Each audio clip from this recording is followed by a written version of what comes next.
자, 19강 1번부터 시작할게.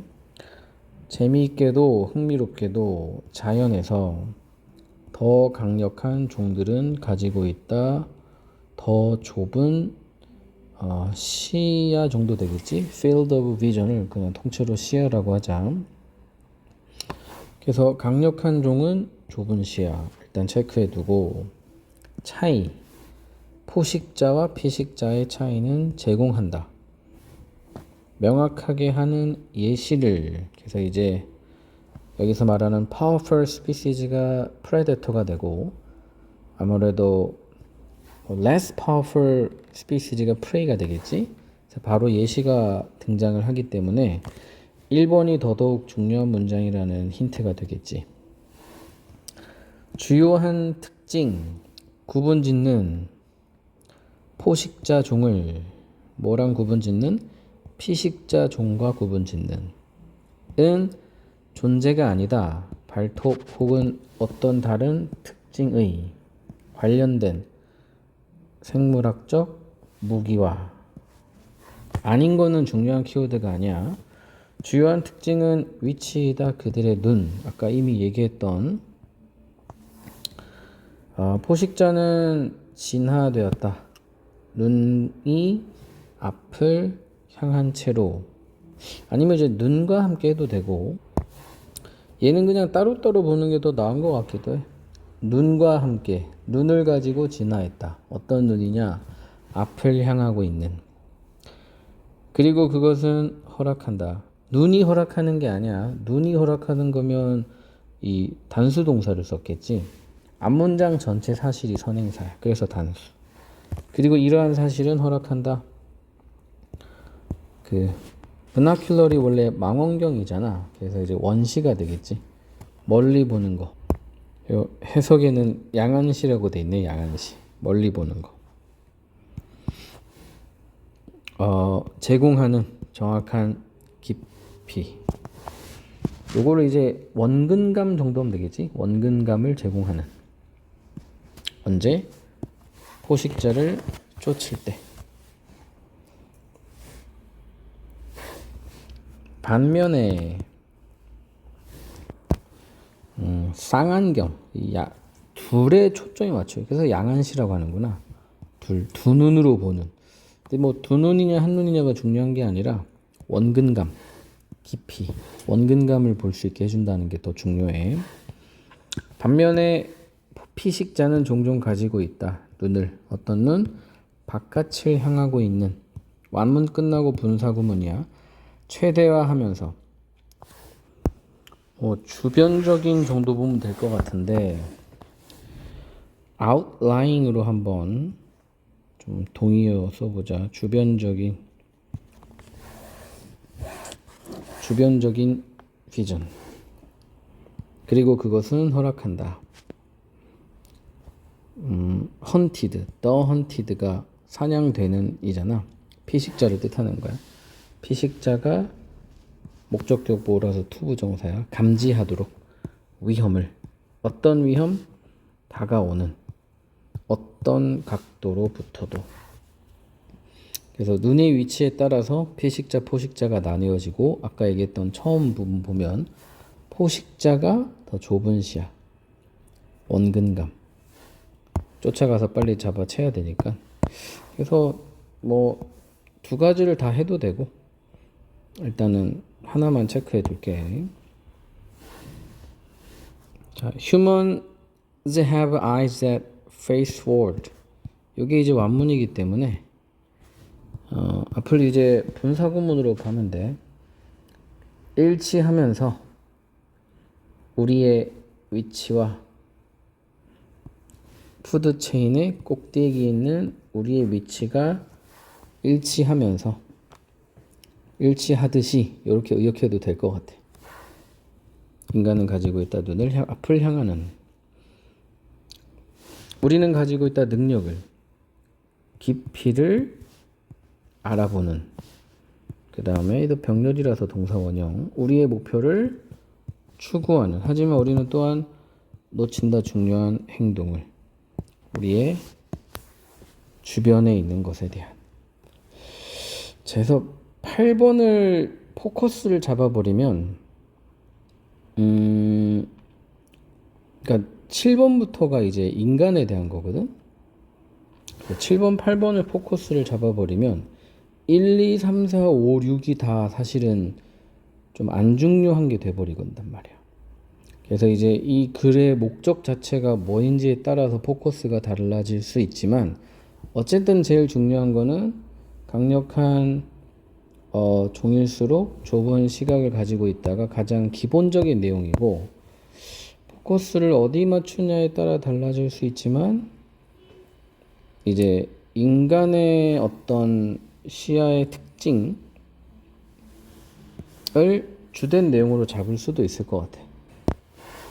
근데 이건 좀 지엽적인 거고, 사실은 번호를 봐봐. 1, 2, 3, 4, 5, 6이 다 그 포식이냐 피식이냐에 대한 내용이니까 첫 문장과 좀 더 첫 문장을 구체적으로 말하고 있는 이 정도를 주제로 보는 게 좀 더 좋을 것 같아. 그 다음 2번 방식. 이거 우리가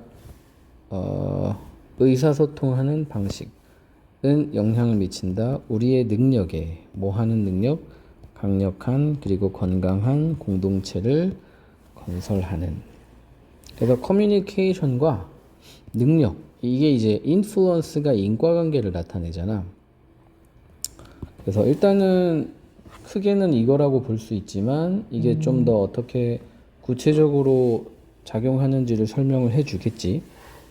전통적인 방식들, 공동체를 만드는 은 강조해왔다. 현재 완료. 디베이트랑 아규먼트를, 토론과 논쟁을, 이렇게 좀 다른 단어니까 조금 다르게 해석을 해도 되지만 뭐 크게 다르진 않아. 예를 들어서 연결어 항상 체크해두고, 미국은 가지고 있다 강력한 전통을. 무슨 전통이냐? 타운홀 미팅을 사용하는 전통. 뭐 따로 해석을 안 해도 될 것 같아. 보통 이제 시청 같은 데서, 그러니까 옛날이니까 뭐라고 할까, 카운티 정도 단위에서 많이 하는 거니까, 우리나라 같으면 동사무소, 동사무소 같은 데 모여가지고 사람들이 막 회의하고 이런 전통이 있는 거지. 뭐 하기 위해서 하냐? 전달하기 위해서 중요한 이슈를 공동체 안에서. 그래서 이게 일맥상통의 예시가 나왔기 때문에 1, 2번에서 주제는 거의 끝났어.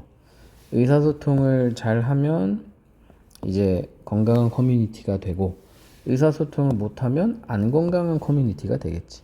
여기서 이제 debate and argument가 의사소통이고, 똑같은 거야. 이렇게 인과관계가 이미 정해졌어. 그래서 어떤 의사소통을 하느냐, 잘 하느냐 못하느냐에 따라서 공동체의 성격이 결정된다는 거지. 이러한 환경에서 옹호자들, 각 측의 옹호자들, 어떤 이슈에 대한 제시한다. 논쟁을 제시하는 건 논거라고 돼 있어요. 논거를 제시한다. 그들의 입장에 대한. 그리고 퍼블릭 이슈, 공공의 안건들이 논의된다. 그러한 공공의 토론장에서. 의사소통이지. 자, 하지만 항상 중요한 연결어. 토론과 논쟁.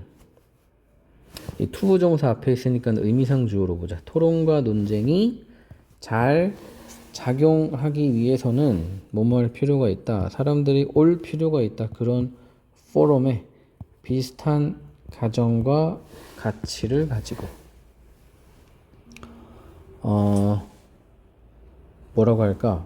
비슷한 가정과 가치라는 게 공통된 어떤 뭐라 그럴까? 동의된 입장을 가지고 와야 된다는 거야. 그 입장이 뭔지 나올 수 있겠지? 동의된, 공유된 가정과 가치는 역할을 한다. 디스커션을 위한 근간으로서의 역할을 한다. 하지만 연결어. 사회가 더 다양화될수록 가능성. 자, 이거 동격의 대절일 것 같아.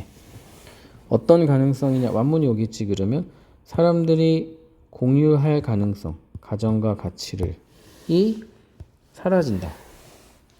그러니까 쉽게 말하면 우리 마을이 잘 돼야 한다라는 어떤 동의된 가치가 있어야지 논쟁이든 토론이든 활발해지는데 그게 없으면 뭐 의미 없는 공통된 어떤 가치가 없으면 assumption과 value가 없으면 엉망진창이 되겠지? 결과적으로 안 좋은 결과가 나올 거야. 다양화된 사회일수록 이런 게 없다고 했으니까.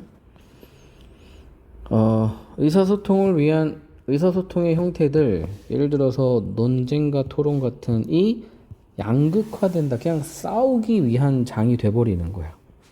그리고 그것은 어쩌면 몰고 갈 수도 있다. 공동체를 분리하도록. 뭐와 반대로? 그들을 함께 있는 것과 반대로. 자, 이거 to ing 나올 때마다 잘 외워야 돼. 이런 거는 문법 시험으로 맞냐 틀리냐 나오면 거의 100% 이게 못 알아볼 확률이 크거든.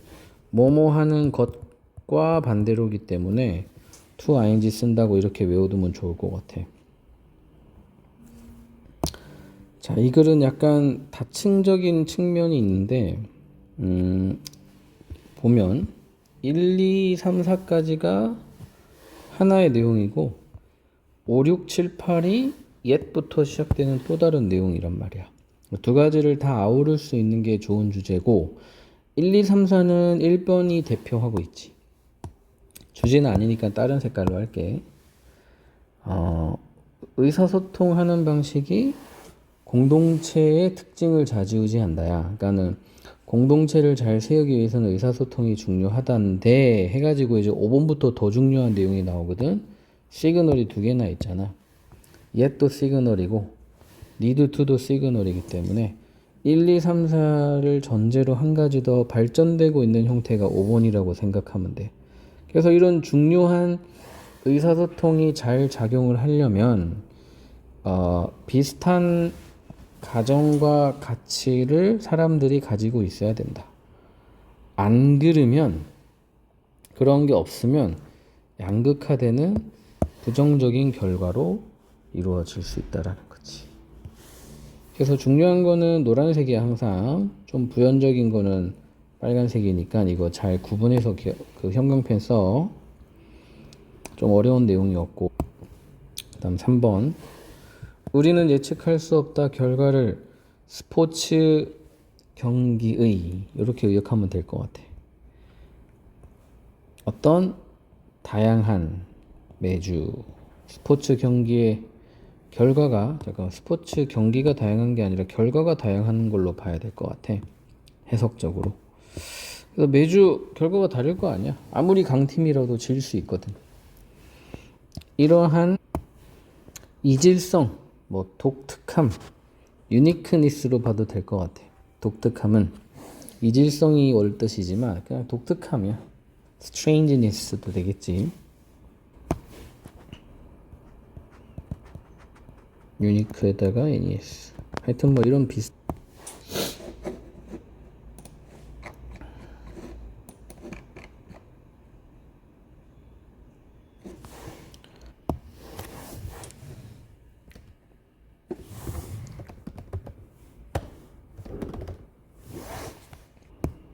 선생님이 멈춘 상태에서 강의를 해가지고 다 빼먹었을 것 같아. 다시 얘기할게. 이 문장이 주제문이기는 한데 이 주제문이 시험 칠 때 지문에는 안 나올 수도 있거든. 그래서 어떤 주제냐? 스포츠는 필수적인 특징을 가지고 있다. 믿을 수 없다라는. 그리고 이것이 요구한다. 그래서 이러한 사실은 요구한다. 스포츠의 마케팅 전략은 제품을 서비스를 특징으로 내세워야 한다는 것을. 단지 스포츠 경기 그 자체보다는. 그래서 말하는 여기 스포츠 그 자체가 바로 여기서 말하는 core product라는 티켓이고 product and service가 여기서 말하는 여기 product expansion에 대한 거야. 그러니까는 아까 전에 여기 문제점으로 제기했던 게 이거지. 이 불확실성이라는 게 고객들에게 있어서는 되게 매력적인 거긴 하지만 마케터들에게는 문제가 될 수 있다. 문제 제기지. 문제 제기 뒤에는 항상 해결책이 있어야 되고 그 해결책이 바로 5번이고 문제 제기 마이너스 해결책 플러스. 그리고 해결책에 해당되는 게 바로 제품 확장, 여러 가지 다른 상품을 만들어야 돼. 티켓에 의존하지만은 말고. 이렇게 정리를 하면 되겠습니다.